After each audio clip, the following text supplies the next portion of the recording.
Book bite centre, जहां हर किताब बनती है जिंदगी बदलने वाली सीख।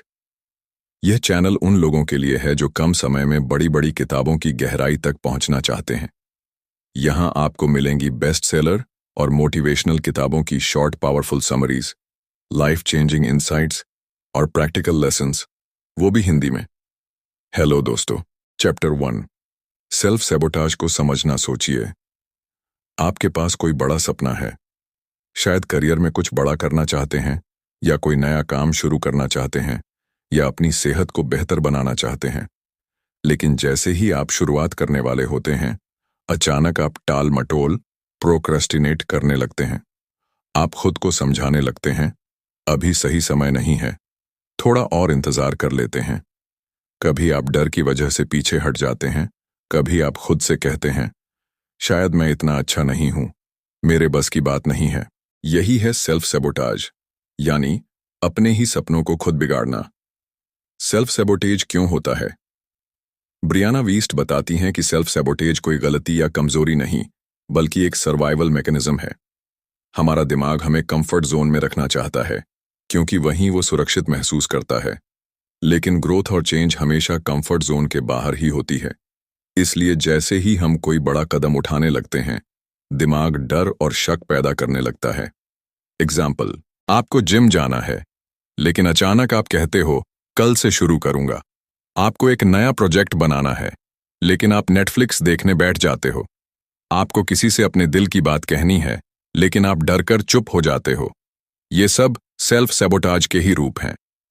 सेल्फ सैबोटाज के कारण: डर, फियर, असफलता का डर, रिजेक्शन का डर या बदलने का डर। लो सेल्फ वर्थ, आत्मसम्मान की कमी।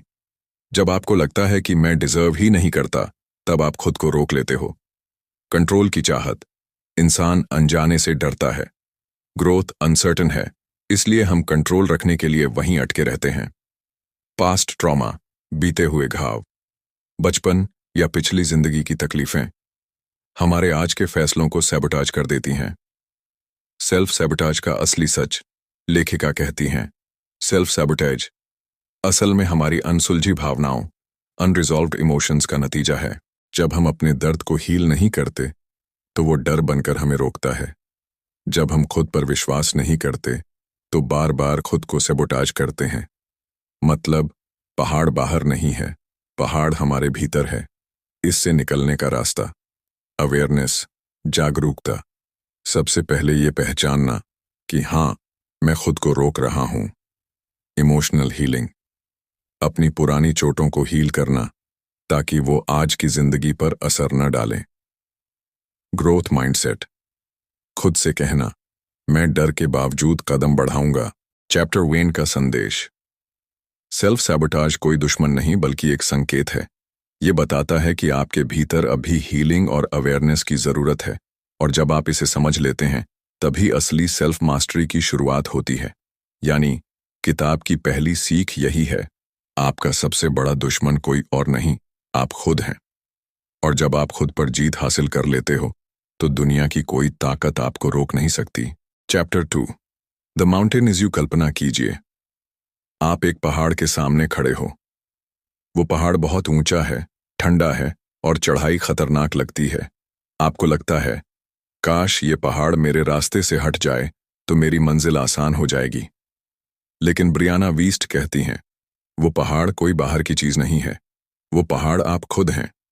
पहाड़ का असली मतलब, यहां पहाड़ आपके अंदर की रुकावटें हैं। डर, फियर, गुस्सा, एंगर, टालमटोल, प्रोक्रेस्टिनेशन, पुरानी आदतें, ओल्ड हैबिट्स, नेगेटिविटी और डाउट। ये सब आपके सामने ऐसे खड़े होते हैं जैसे कोई बड़ा पहाड़, और आप सोचते रहते हो कि मुझे इन सब के कारण सफलता नहीं मिल रही। सच ये है कि ये पहाड़ हटने वाला नहीं है, आपको इसे चढ़ना पड़ेगा। माउंटेन क्लाइंब क्यों जरूरी है? हर इंसान की जिंदगी में एक ऐसा इनर माउंटेन होता है। कोई अपनी लेजीनेस से लड़ रहा है, कोई सेल्फ डाउट से, कोई टॉक्सिक रिश्तों से, कोई अपने पुराने दुख से। अगर आप इस पहाड़ को चढ़ लेते हो, तो आपकी सोच और पर्सनैलिटी दोनों मजबूत हो जाती हैं। जैसे जैसे आप क्लाइंब करते हो, आप अपनी नई ताकतें खोजते हो। Example, story style. मान लीजिए एक लड़की है, स्नेहा।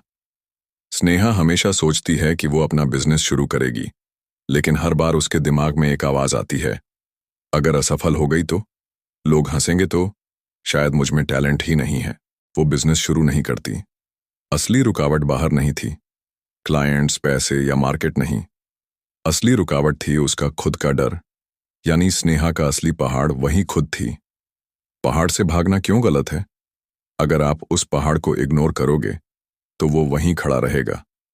अगर आप शॉर्टकट ढूंढोगे तो आप कभी ऊंचाई तक नहीं पहुंच पाओगे, लेकिन अगर आप क्लाइंब करोगे तो आप न केवल पहाड़ पार करोगे बल्कि एक नया वर्जन भी बनोगे। हर इंसान का पहाड़ अलग है। किसी के लिए वो आलस है, किसी के लिए डर, किसी के लिए इमोशनल दर्द। लेकिन असली ट्रांसफॉर्मेशन तब होता है जब आप समझ जाते हो कि मेरा पहाड़ मैं खुद हूं और मुझे खुद को ही जीतना है। चैप्टर 2 का संदेश। बाहरी रुकावटों से लड़ना आसान है, असल चुनौती है अपने अंदर की रुकावटों से जीतना। क्योंकि जैसे ही आप अपने अंदर के पहाड़ को कॉन्कर करते हो, आपकी जिंदगी बदल जाती है। चैप्टर 3। इमोशनल इंटेलिजेंस की ताकत। सोचिए, आपका मूड अचानक खराब हो जाता है। छोटी सी बात पर आप गुस्सा कर देते हो या उदास हो जाते हो या किसी को हर्ट कर देते हो। बाद में पछताते हो कि मुझे ऐसा रिएक्ट नहीं करना चाहिए था। यही जगह है जहां इमोशनल इंटेलिजेंस EI की जरूरत होती है। इमोशनल इंटेलिजेंस क्या है? ब्रियाना वीस्ट कहती हैं, इमोशनल इंटेलिजेंस का मतलब है अपनी भावनाओं को समझना, उन्हें महसूस करना और उन्हें सही तरीके से इस्तेमाल करना। जब आपको पता हो कि आप क्यों गुस्सा हो रहे हैं, तो आप गुस्से को कंट्रोल कर सकते हो। जब आप समझो कि आप क्यों डर रहे हो, तो आप उस डर को बदल सकते हो। जब आप जान लो कि आपके दर्द की जड़ क्या है, तो आप उसे हील कर सकते हो। EI का मतलब है अपने अंदर की दुनिया पर मास्टरी। क्यों जरूरी है इमोशनल इंटेलिजेंस? सेल्फ सैबोटाज से बचने के लिए। सेल्फ सैबोटाज तब होता है जब हम अपनी भावनाओं को समझे बिना रिएक्ट करते हैं। EI हमें अवेयरनेस देता है ताकि हम खुद को रोकना बंद कर सकें। बेटर रिलेशनशिप्स के लिए अगर आप अपनी इमोशंस समझते हो तो दूसरों की भी समझ पाते हो। इससे कम्युनिकेशन और रिश्ते बेहतर बनते हैं। ग्रोथ और सक्सेस के लिए सेल्फ मास्टरी तभी पॉसिबल है जब आप अपनी भावनाओं को कंट्रोल कर लो। Example, story style. मान लीजिए अरमान को ऑफिस में हर छोटी बात पर गुस्सा आ जाता है। एक दिन उसके बॉस ने हल्की सी आलोचना कर दी। अरमान तुरंत भड़क गया और तर्क वितर्क करने लगा। बाद में उसे गिल्ट हुआ और उसका बॉस भी उससे नाराज हो गया। असली समस्या बॉस नहीं था। असली समस्या थी कि अरमान अपने अंदर इनसिक्योरिटी महसूस करता था कि शायद वो अच्छा एम्प्लॉई नहीं है। अगर अरमान इमोशनल इंटेलिजेंस डेवलप करता तो वो सोचता, ये गुस्सा असल में इनसिक्योरिटी से आ रहा है, मुझे सीखने पर ध्यान देना चाहिए, और उसकी रिएक्शन बदल जाती। इमोशनल इंटेलिजेंस कैसे बढ़ाएं? 1. अवेयरनेस, जागरूकता। हर बार खुद से पूछो, मैं अभी ऐसा क्यों महसूस कर रहा हूं? एक्सेप्ट करना, भावनाओं को दबाओ मत। गुस्सा, डर, उदासी, सबको पहचानो और महसूस करो। रीफ्रेम करना, नेगेटिव इमोशंस को नए नजरिए से देखो। जैसे मुझे डर लग रहा है को मुझे नया चैलेंज मिल रहा है में बदल दो। रिस्पॉन्स चुनना, रिएक्शन, जल्दी में मत करो, रुक कर सोचो फिर एक्शन लो। चैप्टर 3 का संदेश। इमोशनल इंटेलिजेंस हमारी जिंदगी की सबसे बड़ी ताकत है। जब हम अपनी भावनाओं को समझना और संभालना सीख जाते हैं, तभी हम अपने पहाड़, इनर स्ट्रगल्स को क्लाइम कर पाते हैं। कंक्लूजन।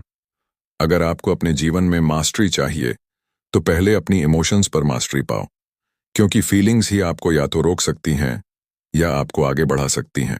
चैप्टर 4। कंफर्ट जोन बनाम ग्रोथ जोन। सोचिए, आप हर सुबह उठते हो, वही काम करते हो, वही लोगों से मिलते हो, वही चीजें खाते हो और फिर सो जाते हो। सब कुछ आरामदायक, कंफर्टेबल है। कोई बड़ा रिस्क नहीं, कोई नई परेशानी नहीं।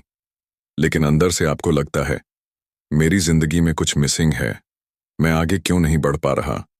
यही है कंफर्ट जोन का जाल। कंफर्ट जोन क्या है? कंफर्ट जोन वो जगह है जहां सब कुछ जाना पहचाना होता है। वही रूटीन्स, वही आदतें, वही सोच। यहां रहना आसान लगता है, लेकिन यहां ग्रोथ नहीं होती। ग्रोथ जोन कहां है? ग्रोथ जोन वो जगह है जहां चैलेंजेस हैं, अनसर्टेनिटी है, रिस्क है, लेकिन यहीं पर नए स्किल्स सीखने को मिलते हैं, आत्मविश्वास बढ़ता है, असली ट्रांसफॉर्मेशन होता है। Comfort zone, safety growth zone, हम पॉसिबिलिटी। Example, story style. मान लीजिए राहुल एक नौकरी करता है, उसकी सैलरी ठीक ठाक है, काम आसान है, लेकिन वो हमेशा सपने देखता है कि एक दिन अपना बिजनेस शुरू करेगा। हर बार जब वो सोचता है शुरुआत करने की, उसके दिमाग में आवाज आती है, अभी स्टेबल इनकम है, रिस्क क्यों लेना, अगर बिजनेस फेल हो गया तो।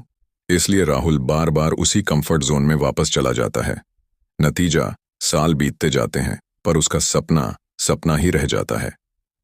कंफर्ट जोन क्यों खतरनाक है? यह हमें इल्यूजन देता है कि हम सेफ हैं, लेकिन धीरे धीरे यह हमारी ग्रोथ को मार देता है।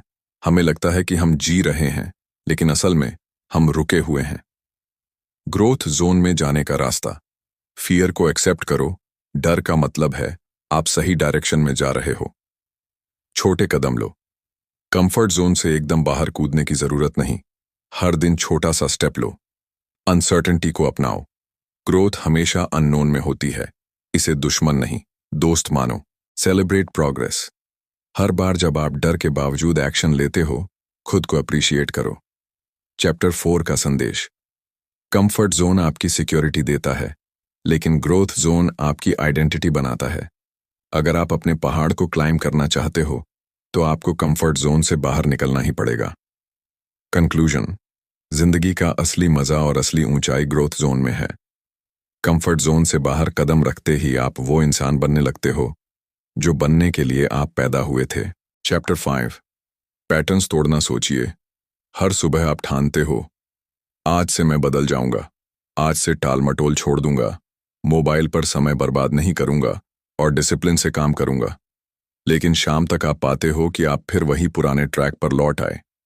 यही है पैटर्न, वही दोहराई जाने वाली आदतें और सोच जो आपको बार बार वहीं खींच लाती हैं। पैटर्न क्या है? पैटर्न मतलब रिपीटेड बिहेवियर। ये कभी पॉजिटिव होते हैं, जैसे रोज एक्सरसाइज करना, लेकिन अक्सर नेगेटिव पैटर्न्स हमारी ग्रोथ को रोकते हैं, जैसे procrastination, overthinking, toxic relationships. Patterns हमारे दिमाग में ऑटो पायलट मोड की तरह काम करते हैं। हम वही करते रहते हैं क्योंकि दिमाग को वही सुरक्षित और आसान लगता है। क्यों फंस जाते हैं हम पैटर्न्स में? कंफर्ट जोन, दिमाग पुराने रास्तों पर चलने का आदी है। फियर ऑफ चेंज, नया करना रिस्क भरा लगता है। आइडेंटिटी, कभी कभी हम खुद को डिफाइन कर लेते हैं, मैं हमेशा लेजी हूं, मैं हमेशा अनलकी हूं, और यही आइडेंटिटी हमें वही पैटर्न दोहराने पर मजबूर करती है। Example, story style. मान लीजिए मीरा हर बार तय करती है कि टॉक्सिक रिलेशनशिप छोड़ देगी, लेकिन जब भी वो अकेली होती है, डर और लोनलीनेस उसे फिर से उसी रिश्ते में खींच लाते हैं। वो सोचती है, शायद मैं अकेली खुश नहीं रह सकती। असल में मीरा का पैटर्न है अकेलेपन से डरना। जब तक वो इस पैटर्न को नहीं तोड़ेगी, उसकी जिंदगी वैसी ही रहेगी। पैटर्न्स तोड़ने का तरीका, अवेयरनेस, पहचानो। सबसे पहले पैटर्न को नोटिस करो। खुद से पूछो, मैं बार बार ये क्यों कर रहा हूं? रूट कॉज समझो। हर पैटर्न के पीछे कोई इमोशन या बिलीफ छिपा होता है, जैसे प्रोक्रास्टिनेशन के पीछे डर या परफेक्शनिज्म छिपा हो सकता है। छोटे बदलाव करो। एकदम से पैटर्न तोड़ना मुश्किल है। छोटे छोटे स्टेप्स लो ताकि दिमाग नए रास्ते सीख सके। न्यू पैटर्न बनाओ। नेगेटिव पैटर्न को सिर्फ छोड़ना काफी नहीं, उसकी जगह पॉजिटिव पैटर्न डेवलप करना जरूरी है। साइंस का दृष्टिकोण, न्यूरोसाइंस कहता है कि हमारे दिमाग में न्यूरल पाथवेज होते हैं। जितनी बार हम एक पैटर्न रिपीट करते हैं, वो पाथवे मजबूत होता जाता है। लेकिन जब हम नया पैटर्न बनाते हैं और उसे बार बार दोहराते हैं, तो पुराना पाथवे कमजोर होने लगता है। यानी प्रैक्टिस से आप अपने दिमाग को लिटरली रिवायर कर सकते हो। चैप्टर 5 का संदेश, पैटर्न्स हमारी जिंदगी का ब्लूप्रिंट बनाते हैं। अगर आप अपनी जिंदगी बदलना चाहते हो, तो सबसे पहले अपने पैटर्न्स बदलो। कंक्लूजन, आपका फ्यूचर आपके पुराने पैटर्न्स पर नहीं, बल्कि उन नए पैटर्न्स पर डिपेंड करता है जिन्हें आप आज चुनते हो। और पहाड़ को क्लाइम करने का असली तरीका यही है, पुराने पैटर्न्स तोड़ो, और नए पैटर्न्स बनाओ। चैप्टर 6, रिस्पॉन्सिबिलिटी लेना। सोचिए, जब भी जिंदगी में कुछ गलत होता है, हमारा दिमाग तुरंत ब्लेम ढूंढने लगता है। मेरी फैमिली ने सपोर्ट नहीं किया, मेरे दोस्त सच्चे नहीं निकले, समय ही खराब था। ब्लेम करना आसान है, लेकिन इससे कुछ बदलता नहीं। असली बदलाव तब आता है जब आप कहते हो, मेरी जिंदगी की जिम्मेदारी मेरी है। रिस्पॉन्सिबिलिटी का असली मतलब, रिस्पॉन्सिबिलिटी लेना मतलब ये नहीं कि आपकी हर गलती आपकी है, बल्कि इसका मतलब है जो भी आपके साथ हुआ उसे बदलने की ताकत आपके अंदर है। आप अपने फ्यूचर को किसी और के भरोसे नहीं छोड़ सकते। जब तक आप दूसरों को दोष देते हो, पावर उनके पास है, लेकिन जब आप रिस्पॉन्सिबिलिटी लेते हो, पावर आपके पास आ जाती है। Example, story style. मान लीजिए, अमन बार बार एग्जाम में फेल होता है। वो कहता है, टीचर अच्छे नहीं हैं, सिलेबस बहुत बड़ा है, किस्मत खराब है। इस सोच के कारण अमन कभी इंप्रूव नहीं करता। लेकिन एक दिन उसने सोचा, चाहे कारण कुछ भी हो, मुझे ही मेहनत करनी होगी। अगर मुझे पास होना है तो मुझे अपने तरीके बदलने होंगे। उसने टाइम टेबल बनाया, डिस्ट्रैक्शंस हटाए और स्मार्ट तरीके से पढ़ाई शुरू की। नतीजा, अगले साल वो अच्छे नंबरों से पास हुआ। यहां फर्क सिर्फ इतना था कि उसने ब्लेम करना छोड़ा और रिस्पॉन्सिबिलिटी ली। रिस्पॉन्सिबिलिटी क्यों मुश्किल है? ईगो हर्ट होता है, मानना कि गलती हमारी भी है। कंफर्ट जोन टूटता है, ब्लेम करने से रिस्पॉन्सिबिलिटी दूसरों पर डालना आसान लगता है। फियर ऑफ फेलियर, अगर सब मेरी जिम्मेदारी है तो असफलता भी मेरी होगी। लेकिन यही डर हमें स्ट्रांग बनाता है। रिस्पॉन्सिबिलिटी लेने के फायदे, पावर वापस मिलती है। आप अपनी लाइफ के ड्राइवर बनते हो। ग्रोथ पॉसिबल होती है क्योंकि आप खुद को बदल सकते हो, दूसरों को नहीं। कॉन्फिडेंस बढ़ता है, जब आप खुद एक्शन लेते हो तो सेल्फ ट्रस्ट डेवलप होता है। रिस्पॉन्सिबिलिटी कैसे लें? ब्लेम गेम बंद करो। हर बार जब दिमाग ब्लेम करे, खुद से पूछो, मैं क्या कर सकता हूं? कंट्रोल की पहचान करो। जो चीज आपके कंट्रोल में है उसी पर फोकस करो। एक्शन लो। रिस्पॉन्सिबिलिटी लेने का मतलब है एक्सक्यूजेस छोड़कर एक्शन लेना। चैप्टर 6 का संदेश, आपकी जिंदगी आपकी रिस्पॉन्सिबिलिटी है। जब आप ब्लेम करना छोड़ते हो और खुद पर फोकस करते हो, तभी आप अपने पहाड़ को क्लाइम कर पाते हो। कंक्लूजन, रिस्पॉन्सिबिलिटी लेना मुश्किल है, लेकिन यही आपको असली ताकत देता है। याद रखो, आपकी जिंदगी की स्टीयरिंग दूसरों के हाथ में नहीं होनी चाहिए। ड्राइवर हमेशा आप खुद हो। फॉरगिवनेस, माता पिता या हालात परफेक्ट नहीं थे, उन्हें माफ करना हीलिंग का हिस्सा है। व्हाई इट मैटर्स, जब आप अपने इनर चाइल्ड को हील करते हो तो आप डर, इनसिक्योरिटी और पुराने पैटर्न से मुक्त हो जाते हो। तब आप नए नजरिए से दुनिया को देखते हो। चैप्टर 7 का संदेश, आपका बचपन आपकी पूरी जिंदगी डिफाइन नहीं करता। हीलिंग पॉसिबल है, और जब आप इनर चाइल्ड को हील करते हो तो आप स्ट्रॉन्गर, कॉन्फिडेंट और फ्री हो जाते हो। कंक्लूजन, अपने पहाड़ को क्लाइम करने के लिए आपको अपने बचपन के घावों को हील करना ही पड़ेगा, क्योंकि जब तक आप अपने इनर चाइल्ड को गले नहीं लगाते, तब तक आप आधे अधूरे रहते हो। Chapter 8, letting go of the old self. सबसे बड़ा सच, जीवन में आगे बढ़ने के लिए हमें अक्सर अपनी पुरानी पहचान, ओल्ड सेल्फ को छोड़ना पड़ता है। लेकिन दिक्कत ये है कि हम उस पुराने मैं से चिपके रहते हैं, क्योंकि वो हमें जाना पहचाना और सुरक्षित लगता है, इवन अगर उसने हमें दर्द ही क्यों ना दिया हो। पुराना सेल्फ कैसा होता है? पुराना सेल्फ ओनान वो वर्जन जो डर, कमी और सीमाओं पर आधारित था। पुराना सेल्फ ओनाना वो सोच, हैबिट्स और बिलीव्स जो अब आपकी ग्रोथ को रोक रहे हैं। एग्जाम्पल, अगर आप हमेशा ये मानते आए कि मैं बिजनेस नहीं कर सकता, तो वो बिलीफ आपके पुराने सेल्फ का हिस्सा है, और जब तक आप इसे पकड़ कर रखोगे, आप कभी नया कदम नहीं उठा पाओगे। स्टोरी। एग्जाम्पल, अमित हमेशा अपने आप को इंट्रोवर्ट मानता था। वो कहता था, मैं लोगों से बात नहीं कर पाता, मैं लीडरशिप के लिए नहीं बना। लेकिन जब उसकी कंपनी में प्रमोशन का मौका आया तो उसे लगा कि ये उसका सपना है। अब उसके सामने चैलेंज था, क्या वो अपने पुराने सेल्फ इमेज को पकड़कर बैठेगा या फिर अपनी पुरानी पहचान छोड़कर नए सेल्फ में कदम रखेगा। उसने धीरे धीरे खुद को चुनौती दी, मीटिंग्स में बोला, लोगों से जुड़ा। धीरे धीरे उसने अपने पुराने सेल्फ को छोड़ दिया और उसी की वजह से वो आज एक सफल लीडर बना। लेटिंग गो क्यों मुश्किल होता है? Comfort zone. पुराना सेल्फ फेमिलियर है, नया सेल्फ अननोन टेरिटरी लगता है। Fear of loss. हमें लगता है अगर हमने पुराना सेल्फ छोड़ा तो हम अपनी आइडेंटिटी खो देंगे। Attachment to pain. कई बार इंसान अपने दर्द से इतना जुड़ जाता है कि वही उसकी पहचान बन जाता है। कैसे छोड़ें ओल्ड सेल्फ? आइडेंटिफाई। लिखो, कौन सी आदतें, बिलीव्स या पैटर्न्स अब आपकी मदद नहीं कर रहे। चैलेंज, अपने लिमिटिंग बिलीव्स को सवालों में घेरो। क्या ये सच है? क्या सबके साथ ऐसा ही होता है? रिप्लेस, पुराने पैटर्न्स की जगह नए एम्पावरिंग हैबिट्स डालो। Visualise new self. सोचो, अगर आप अपना पुराना सेल्फ छोड़ दो तो आपका नया वर्जन कैसा होगा? उसी सेल्फ की तरह एक्ट करना शुरू करो। Biggest lesson. ब्रियाना वीस्ट कहती हैं, जब आप अपने पुराने सेल्फ को छोड़ते हो तभी असली ट्रांसफॉर्मेशन शुरू होती है। ये वैसा ही है जैसे एक सांप अपनी पुरानी कैंचुली छोड़ता है ताकि बड़ा और मजबूत बन सके। चैप्टर 8 का संदेश, आप अपने अतीत के शिकार नहीं बल्कि अपने भविष्य के निर्माता हो। अगर आप अपनी जिंदगी का पहाड़ चढ़ना चाहते हो तो आपको अपने पुराने सेल्फ को अलविदा कहना ही होगा। कंक्लूजन, पुराना सेल्फ वो जंजीर है जो आपको नीचे खींचती है। नया सेल्फ वो पंख है जो आपको उड़ने देता है। अब ये आप पर है कि आप किसे चुनते हैं। Chapter 9, the future self. Future self क्या है? ब्रियाना वीस्ट कहती हैं कि हर इंसान के अंदर 2 वर्जन्स होते हैं। करंट सेल्फ, जो अभी आप हैं। फ्यूचर सेल्फ, जो आप बन सकते हो।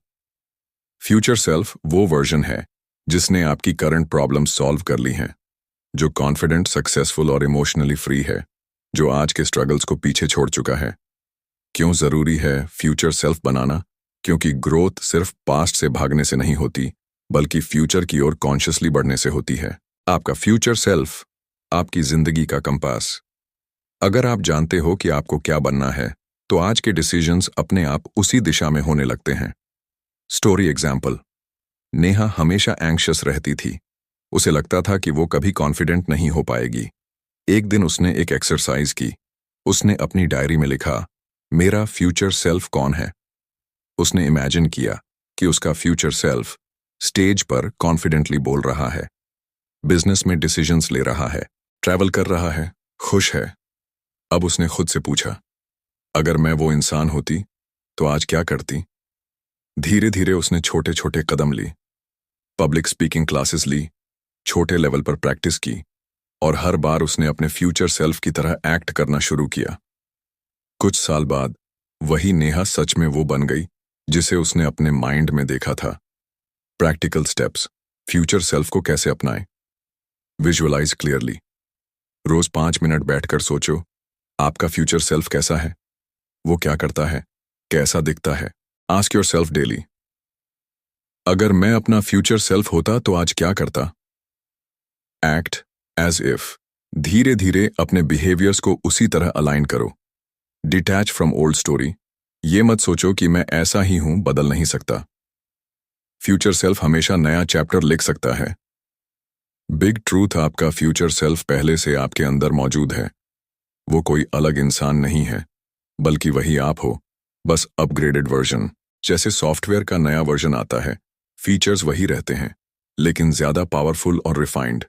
बिगेस्ट लेसन, ब्रियाना वीस्ट कहती हैं, आपका काम अपने फ्यूचर को प्रिडिक्ट करना नहीं बल्कि उसे क्रिएट करना है। चैप्टर 9 का संदेश, आपका फ्यूचर सेल्फ आपको बुला रहा है। हर छोटा स्टेप, हर छोटा डिसीजन आपको उस वर्जन के करीब ले जाता है। कंक्लूजन, आप अभी जो हैं वो परमानेंट नहीं है। आपका फ्यूचर सेल्फ इंतजार कर रहा है कि आप उसे चुनें और उसकी तरह जीना शुरू करें। Chapter 10, building emotional intelligence. Emotional intelligence, EI, क्या है? ब्रियाना वीस्ट कहती हैं कि सक्सेस और हैप्पीनेस सिर्फ IQ, दिमाग की बुद्धि से नहीं आती बल्कि इमोशनल इंटेलिजेंस से आती है। EI का मतलब है अपनी इमोशंस को समझना और कंट्रोल करना।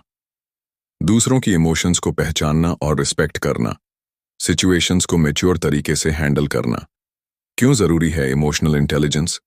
क्योंकि अगर आप इमोशनल ट्रिगर्स को कंट्रोल नहीं करते तो वो आपकी जिंदगी कंट्रोल कर लेते हैं।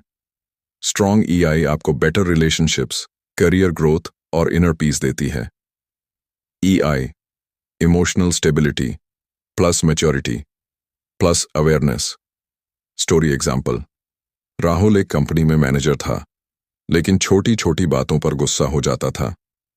कर्मचारी उससे डरते थे, कोई फ्रीली बात नहीं करता था। एक दिन उसकी कंपनी ने इमोशनल इंटेलिजेंस पर ट्रेनिंग रखी। उसने सीखा, गुस्सा आने पर पहले पॉज लेना, दूसरों की बात एम्पैथेटिकली सुनना, प्रॉब्लम पर फोकस करना, ब्लेम पर नहीं। धीरे धीरे उसका बिहेवियर बदल गया।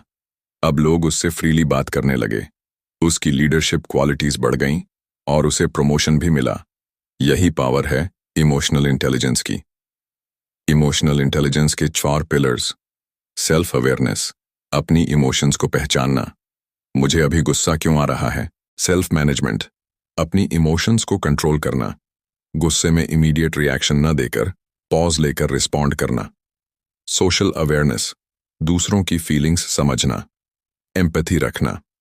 रिलेशनशिप मैनेजमेंट, रिस्पेक्टफुल और हेल्थी रिलेशनशिप्स बनाना। Practical steps to build EI pause reflect.